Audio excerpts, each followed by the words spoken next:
नमस्कार, स्वागत है आपका अपने पसंदीदा प्रोग्राम मेहमान में, जहां हम आपकी मुलाकात कराते हैं किसी एक खास मेहमान के साथ।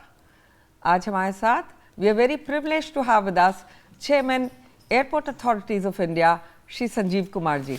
बहुत बहुत स्वागत है आपका। धन्यवाद मैम। मेहमान प्रोग्राम में congratulations for taking over this phenomenal organization, sir.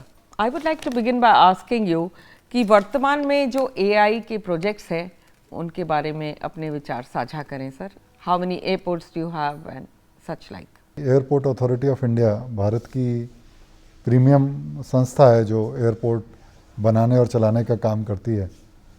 आज हमारे द्वारा बनाए गए, हमारी संस्था द्वारा बनाए गए एयरपोर्ट की संख्या 136 है। काफ़ी सारे एयरपोर्ट डेवलप हो रहे हैं, जो एग्जिस्टिंग एयरपोर्ट है उनको बढ़ाया जा रहा है। जो वर्तमान में जो प्रोजेक्ट चल रहे हैं वो पूरे भारत में फैले हुए हैं। देखें, नए एयरपोर्ट की यदि बात करें तो हम लोग राजकोट वेस्ट में जो है गुजरात के अंदर हीरासर बना रहे हैं, और एक होलंगी अरुणाचल प्रदेश में नया एयरपोर्ट बना रहे हैं। ऐसे ही गुजरात में धोलेरा एयरपोर्ट का भी काम शुरू जल्दी होने वाला है। देवघर में एक नया एयरपोर्ट बनके तैयार हो रहा है। इसके अलावा जो आज के उपस्थित एयरपोर्ट हैं, जो तैयार एयरपोर्ट हैं, उनको बड़ा करने का काम भी काफ़ी चल रहा है। उनमें से काफ़ी बड़ा काम कोलकाता, चेन्नई में चल रहा है। अगरतला में नई टर्मिनल बिल्डिंग लगभग बन के तैयार हो चुकी है। देहरादून में भी नई टर्मिनल बिल्डिंग बन चुकी है, उसका उद्घाटन भी कुछ समय पहले माननीय मंत्री जी ने किया था। इम्फाल में नई बिल्डिंग प्लान करी जा रही है। ऐसे ही लेह, जम्मू, श्रीनगर, यहाँ भी, और ग्वालियर में भी नई टर्मिनल बिल्डिंग का प्लान किया जा रहा है। तो आप देख सकते हैं कि पूरे भारतवर्ष में हम हर जगह अपने नागरिकों को एयर कनेक्टिविटी देने के लिए एयरपोर्ट का निर्माण कर रहे हैं या एयरपोर्ट को बड़ा कर रहे हैं। I would like to ask you now about the fiscal year, the next fiscal year. How do you look at that, the appropriations and the revenue? As everybody knows, because of the COVID, the entire economy has suffered, and so is the civil aviation. पिछला साल और ये साल थोड़ा ख़राब जा रहा है उस सेंस में कि हमको जो प्रॉफिट है वो नहीं हुआ है। इनफैक्ट पिछले साल भी लॉस हुआ। इस साल हम आशा करते हैं कि लॉस में कमी आएगी, लेकिन अगले वित्तीय वर्ष में हम आशा कर रहे हैं कि फिर से पूर्व परिस्थिति हो जाएगी। अब पूर्व परिस्थिति जो कोविड आने से पहले थी, उस समय एयरपोर्ट अथॉरिटी ऑफ इंडिया के एयरपोर्ट्स काफ़ी अच्छा रिसोर्स उत्पन्न कर रहे थे, जिस रिसोर्स को हम नए एयरपोर्ट्स को बनाने में और पुराने एयरपोर्ट को बड़ा करने में मदद हो रही थी। लेकिन ऐसा नहीं है कि हमारे काम कम हो गए हों। 2019-20, 2020-21 और 2021-22 में भी कोविड के कारण नुकसान होने के बावजूद भी हमारे जो जनरल रिज़र्व थे, फिर हमने मार्केट से बोरोइंग करके अपने कामों में कमी नहीं आने दी है। काम बढ़ते ही जा रहे हैं। जैसे अभी थोड़ी देर पहले मैं आपसे 8-10 कामों के बारे में बोल रहा था, वो काफ़ी बड़े काम हैं जो चल रहे हैं। इसके अलावा भी काफ़ी काम है जो कुल मिला के 20,000 करोड़ के आसपास के काम एयरपोर्ट अथॉरिटी ऑफ इंडिया के माध्यम से भारत के कोने कोने में चलाए जा रहे हैं, और मुझे उम्मीद है कि आगे के वर्षों में भी उसी तत्परता से हम काम करते रहेंगे। Absolutely sir. पीपीपी के माध्यम से जो नए एयरपोर्ट्स हैं बेंगलुरु में, लखनऊ में या अहमदाबाद में, उनके विकास के बारे में अपने विचार बताएं। ये जो पीपीपी में जो एयरपोर्ट गए, जिनका आपने नाम दिया, एक बहुत ही अच्छा कॉन्सेप्ट है मेरे विचार से। कर इस तरीके से रहे हम लोग कि जो हमारे एयरपोर्ट विकसित हो चुके हैं उनको हम लीज़ पर प्राइवेट पार्टी को दे रहे हैं। शब्द जो है वो लीज़ है, मतलब ओनरशिप पर नहीं जा रहा है। और जो प्राइवेट पार्टी का जो चयन किया जा रहा है वो ओपन टेंडर के माध्यम से हो रहा है, और जो maximum return airport authority of India को दिया जा रहा है उस प्राइवेट पार्टी का चयन किया जा रहा है। तो इससे दो चीज़ें हो रही हैं। एक तो प्राइवेट कैपिटल और प्राइवेट एक्सपर्टीज़ दोनों एग्जिस्टिंग एयरपोर्ट में आ रहे हैं और एग्जिस्टिंग एयरपोर्ट की सुविधाओं में बढ़ाने में मदद कर रहे हैं। और जो हमारा खुद का कैपिटल इन एयरपोर्ट में लगा हुआ था, उस कैपिटल में से कुछ पैसा हमें इन प्राइवेट पार्टी से मिल रहा है। इनफैक्ट जितना भी कैपिटल एसेट्स हैं और जितने भी वर्क इन प्रोग्रेस हैं, उसका पैसा हमें मिल रहा है एक रकमी।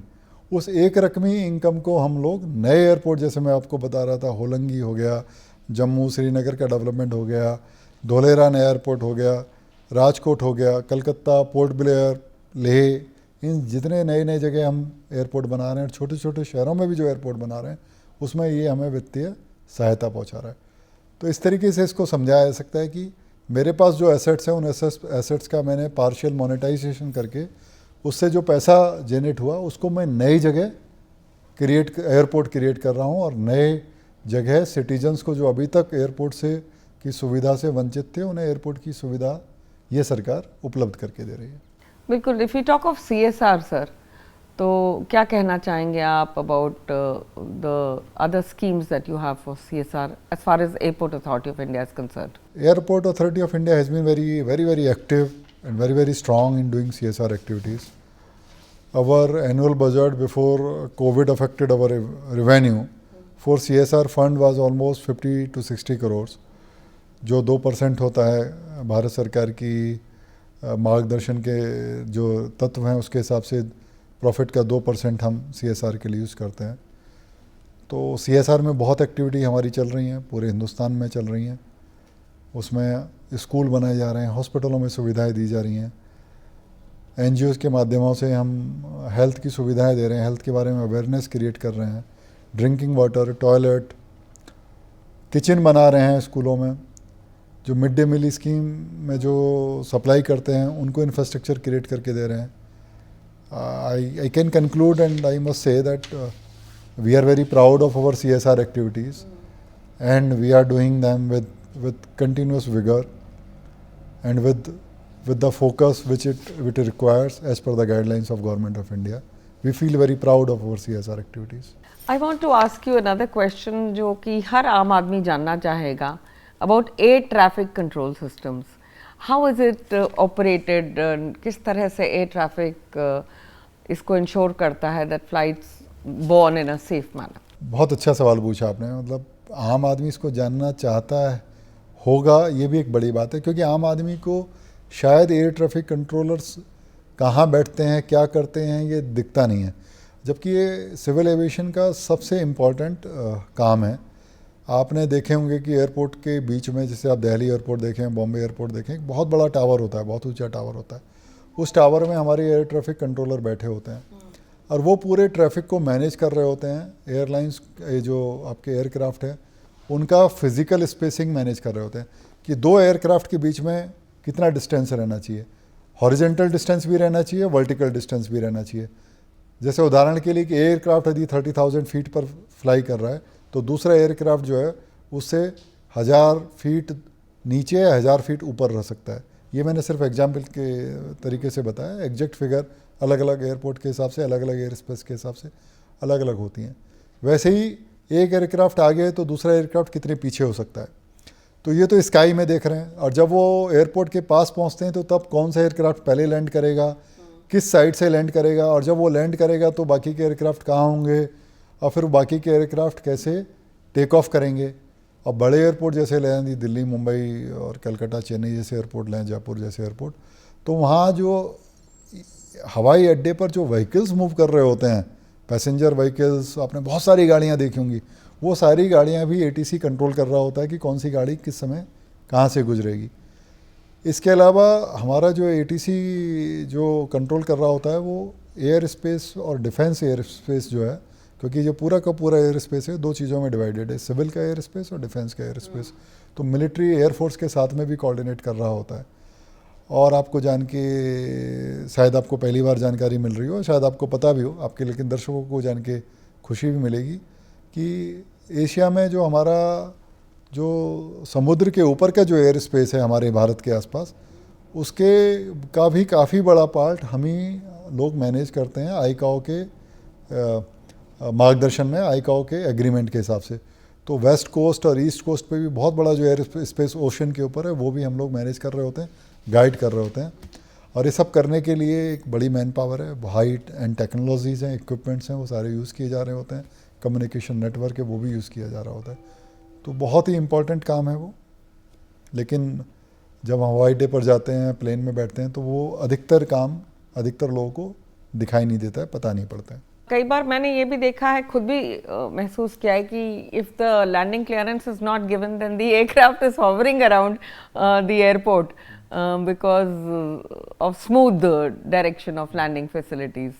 कभी कभी क्या होता है कि जैसे आप प्लान करते हैं कि 1 घंटे में 40 फ़्लाइटें लैंड करेंगी इस रनवे पर, लेकिन जो बाकी की फ़्लाइटें आ रही हैं कि ओरिजिन से भी डिले हो गई, तो 40 की जगह 50 फ़्लाइट उस घंटे में पहुंचने लगी। और थोड़ा हो सकता है कि विजिबिलिटी की प्रॉब्लम आ जाए, विंटर मंथ्स में विजिबिलिटी की प्रॉब्लम आ जाती है। तो 40 जब आप उतार रहे होते हो तो एज्यूम कर रहे होते हो कि हर फ्लाइट के उतरने में डिफरेंस 1 मिनट का रहेगा, 1-1.25 मिनट का। बट विजिबिलिटी यदि जब कम हो जाती है तो 1-1.25 मिनट के डिफरेंस से काम नहीं चलता, डिफरेंस बढ़ाना पड़ता है, क्योंकि ना तो not only we have to get down the flight को नीचे उतार के उसको फिर रनवे से अप्रन तक भी ले जाना होता है, और जब विजिबिलिटी कम हो जाती है तो उसकी स्पीड कम हो जाती है। तो 40 की जगह फिर उस समय 30 यदि उतरने लगें उस घंटे में या उस आधे घंटे में, तो कंजेशन होता है। उस कंजेशन को मैनेज करने के लिए कभी कभी ATC उनको डायरेक्शन देता है कि अभी कंजेशन है, अभी आप थोड़ा हवा में ही रहें। और अभी तो हमारे पास एक एडवांस टेक्नोलॉजी आ गई है जो हम यूज़ कर रहे हैं एयरलाइंस के सहायता के साथ, कि अब हम उड़ने से पहले ही बता देते हैं कि थोड़ा यहाँ कंजेशन है दिल्ली में या बॉम्बे में, जहाँ भी कंजेशन है, तो आप उड़ने से पहले ही थोड़ा डिले करें। तो समझो कोई अहमदाबाद से उड़ के बॉम्बे आने वाला है और बॉम्बे में कंजेशन है, तो अहमदाबाद में ही हमारा सेंटर उनको बता देता है कि आप टेक ऑफ ही ना करें, थोड़ा 15 मिनट बाद टेक ऑफ करें, क्योंकि स्काई में आप जब यदि सर्किल करने से अच्छा है कि अहमदाबाद में बेस पे ही रहें। तो वो टेक्नोलॉजी हम काफ़ी कुछ यूज़ कर रहे हैं, उसके कारण कंजेशन कम करने में भी बहुत मदद आ रही है। अगला सवाल मेरा ये है, रेडार की क्या उपयोगिता है, इसको कैसे समझाएंगे आप? आपके दर्शकों को समझाने के लिए मैं इतना ही कहूँगा कि रडार वो एक ऐसी चीज़ है जो हमें स्काई को देखने में मदद करता है कि कौन सा एयरक्राफ्ट कहाँ है, और उस रडार की मदद से हम देख पाते हैं और अपने कंप्यूटर पर प्लॉट कर पाते हैं हमारे लोग जो हैं, और उस रडार की मदद से बाकी के एयरक्राफ्ट को देख के हम उस एयरक्राफ्ट को भी बता पाते हैं कि तुम्हारे आसपास इतने एयरक्राफ्ट हैं। तो जो मैं अभी बता रहा था कि फिजिकल स्पेसिंग 1000 मीटर आगे पीछे, 1000 मीटर ऊपर नीचे, वो हम मैनेज करते हैं इस रडार की मदद से। रडार की मदद से ही और रडार टाइप इंस्ट्रूमेंट की मदद से ही हम देख पाते हैं कि कौन किससे कितनी दूर है और किस स्पीड से आगे बढ़ रहा है, और जिससे कि थोड़ी देर बाद यदि वो आस पास आने की उम्मीद है क्या, तो उम्मीद है तो पहले ही वार्न कर देते हैं कि आप स्पीड कम करें या बढ़ाएं या स्पेस कम करें। तो रडार बहुत इंपॉर्टेंट इलेक्ट्रॉनिक कंपोनेंट है हमारे लिए। उड़ान स्कीम के बारे में भी मैं जानना चाहूँगी। उड़ान के माध्यमों से हम कर कह रहे हैं कि जो छोटे छोटे एयरपोर्ट डेवलप हो गए थे और नए एयरपोर्ट भी जहाँ एयर स्ट्रिप्स थी पुरानी, उनको एयरपोर्ट में कन्वर्ट किया जा रहा है, जिससे कि वो एयरपोर्ट में कन्वर्ट करके जिन शहरों में फ़्लाइट नहीं जाया करती थी उन शहरों में फ़्लाइट जा सकें। तो माननीय प्रधानमंत्री जी का जो विज़न रहा है, उद्घोष वाक्य जो रहा है कि उड़े आदमी भारत का आम आदमी भी, तो तब कब उड़ेगा जब उसको छोटे छोटे एयरपोर्ट पे कनेक्टिविटी मिलेगी। तो उन छोटे छोटे एयरपोर्ट्स को भी हम डेवलप कर रहे हैं, जहां आज की तारीख में हो सकता है कि बहुत एडिक्वेट ट्रैफिक ना हो, बट सिविल एविएशन की हिस्ट्री देखते हुए और उड़ान जो प्रधानमंत्री साहब का लॉन्च किया हुआ प्रोग्राम है, उसमें जो पब्लिक का रेस्पॉन्स देखते हुए मुझे लगता है कि कुछ ही समय में, कुछ ही वर्षों में जो आज हमारे एयरपोर्ट छोटे छोटे हमें दिख रहे हैं, वो भी बड़े बड़े और अच्छे एयरपोर्ट बन जाएंगे। कुछ साल पहले तक हमारे यहाँ सिर्फ 70 ऑपरेशनल एयरपोर्ट थे, अब जो अब 130 हो गए हैं, और आगामी कुछ सालों में ये ऑपरेशनल एयरपोर्ट की संख्या हेलीपोर्ट के साथ मिला के 200 के ऊपर जाने वाली है। ये स्कीम का, उड़ान की स्कीम का एक एग्जाम्पल है, एक पैरामीटर, एक मानक है। अभी आपने प्रधानमंत्री जी की बात की, तो माननीय प्रधानमंत्री ने कुशीनगर पे एयरपोर्ट इनॉग्रेट किया।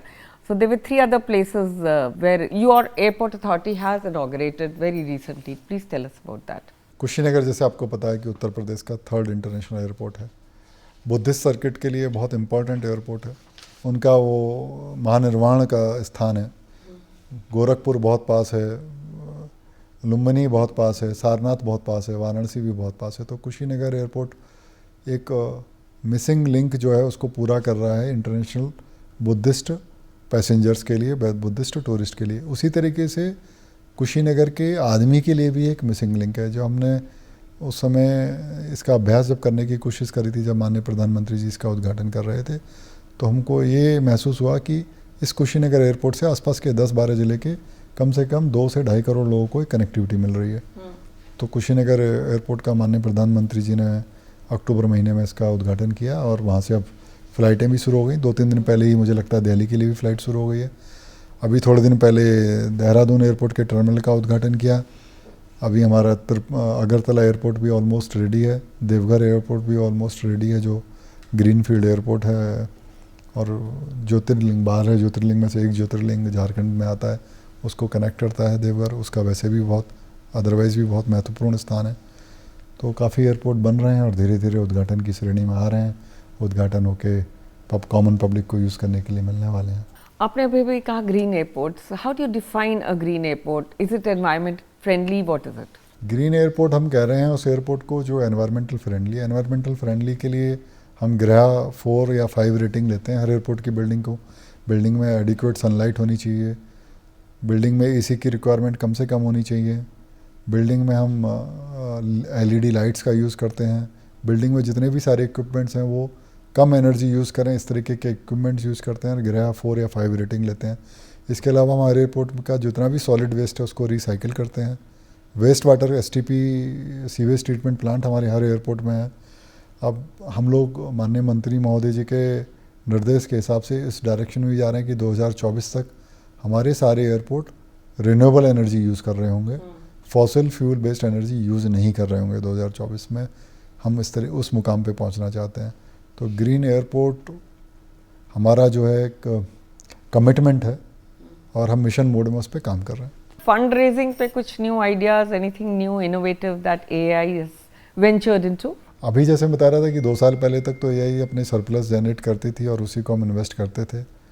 तो हमने new fund generation from market की ज़रूरत नहीं महसूस हुई, अभी ज़रूरत महसूस हो रही है तो हम कर रहे हैं। अब हमारे पास फॉरेन एक्सचेंज अर्निंग का भी एक पार्ट आता है, तो उसको यूज़ करते हुए स्टेट बैंक ऑफ इंडिया से भी हमने कुछ दिनों पहले एक लोन को नेगोशिएट किया जो काफ़ी कॉम्पिटिटिव, काफ़ी अच्छे रेट पे हमें मिला।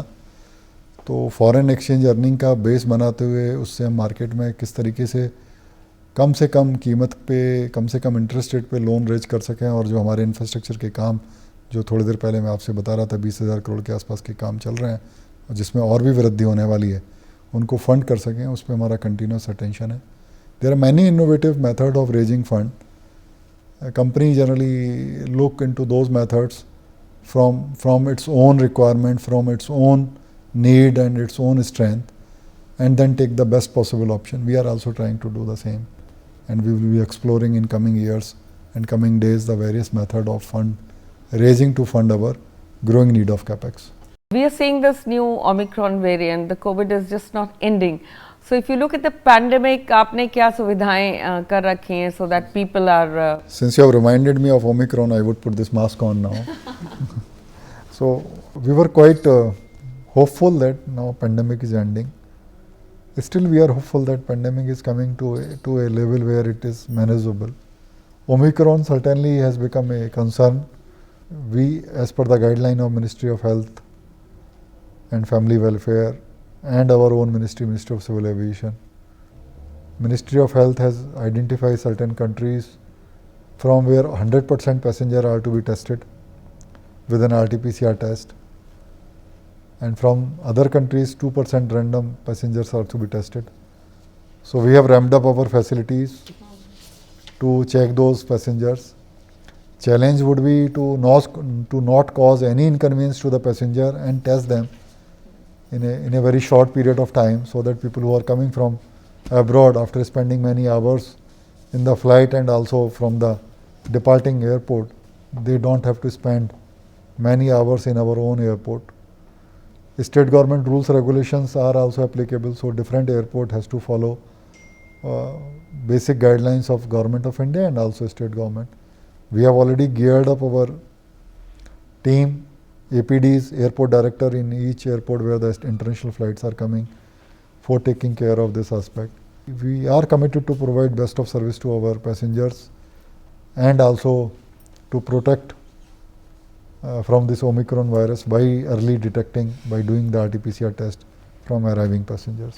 एक और सवाल, इतनी रनवेज टर्मिनल्स प्लान हो रहे हैं हाल में, तो एक बेसिक सवाल ये मन में आता है कि मान लीजिए आपने 900 एयरक्राफ्ट्स ऑर्डर करी और आई, तो उनके लिए सबके लिए किस तरह की इंफ्रास्ट्रक्चर आप प्लान करते हैं और कहाँ एयरपोर्ट में वो जगह निकलती है for the hangers? Hangar is a very critical and important part of aprons basically, or very critical and important part of any airport. So all bigger airports have huge number of aprons. It's again a demand and supply thing. We all every day work in tandem with airlines. So whenever there is any requirement of aprons, they project us just well before in time, and we construct those aprons in those different airports. There has never been a problem that aircraft is there but there is no apron or hangar. I think DGCA requirement also say that first there should be an apron before importing. So number of aprons are much more than number of aircraft. So that will not be a trouble. Sir, आप Maharashtra cadre से हैं, and could you throw some light on your previous postings held so far? Which is the one you enjoyed most? I enjoyed all my posting because the service to which I belong to, and very fortunate to be in that service. In all posts, we get opportunity to work for common public, common citizens.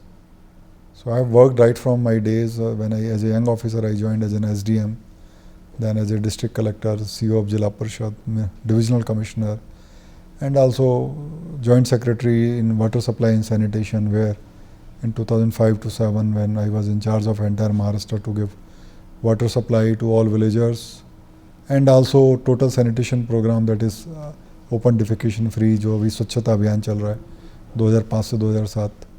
I was in MIDC also, enhancing the industrial growth of the state.